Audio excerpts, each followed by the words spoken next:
আমি মিজান। আমার বাবার নাম হচ্ছে আবুল কালাম।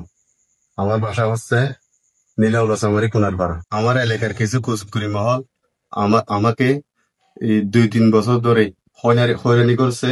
আমি তেরনাট থানার পুলিশ, র্যাব, নৌবাহিনী আপনাদের কাছে সহযোগিতা চাচ্ছি। আপনারা যদি আমি অপরাধ করে থাকি আপনাদের কাছে এসে সারেন্ডার করব। এই আপনারা কোনো কুচুকুরি মহলের কথা শুনবেন না। আপনারা তদন্ত করে দেখেন আমি কার আপনা ভালো। ওরা বারবার ফেক আইডিতে উল্লেখ করে আমি নাকি ডাকাত। আপনারা তদন্ত করে দেখেন ডাকাত কারা। আপনারা তদন্ত করে দেখেন আমি কি করি। আমার একটা গরুর খামার আছে, আমার একটা মোটর সাইকেল ফার্স্টের দোকান আছে। আমরা দুই ভাই মিলে দোকানটা করি। ওরা আমি সাদা না দেওয়াই ওরা সাদা খুঁজতেছে। কিছু কুচকুরি মহল আমি সাদা না দেওয়াই ওরা বারবার আপনার এই পুলিশ, র্যাব, নৌবাহিনী আপনাদের দিয়ে আমাকে হয়রানি করতে চাচ্ছে। আপনারা আমাকে সহযোগিতা করুন, আমাকে রেহাই দিন। আমার বড় ভাই মিজান আর আমাকে ফাঁসানোর জন্য অনেকে চেষ্টা করতেছে। আমি আর আমার বড় ভাই এই ব্যবসার সাথে কোনোভাবে জড়িত নই।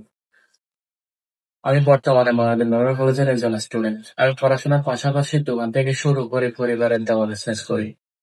আমার আমাদের এই ব্যবসার উপরে প্রতিহিংসার উদ্দেশ্যেই এবং পরিবারের ব্যবসা বাণিজ্যগুলো দেখতে না পেরে আমাদের থেকে চাঁদা নেওয়ার হুমকি দেয়।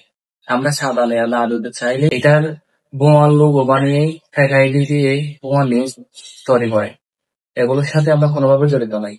আমি প্রশাসনের প্রতি দৃষ্টি আকর্ষণ করে বলতেছি, আপনারা এই ফেক আইডির বিরুদ্ধে অ্যাকশন নিন, নয়তো ওরা আরো অপকর্ম করে মানুষকে ফাঁসানোর চেষ্টা করবে। আর যদিও আমরা এই অবৈধ ব্যবসার সাথে জড়িত থাকি, এলাকায় গণ্যমান্য মানুষের থেকে যাচাই করে আমাদের যদি কোনো এরকম ব্যাকগ্রাউন্ড থাকে বা কোনো অবৈধ কোনো কিছুর সাথে জড়িত আছি, তাহলে আপনারা আমাদের প্রতি আইনগত ব্যবস্থা নিন।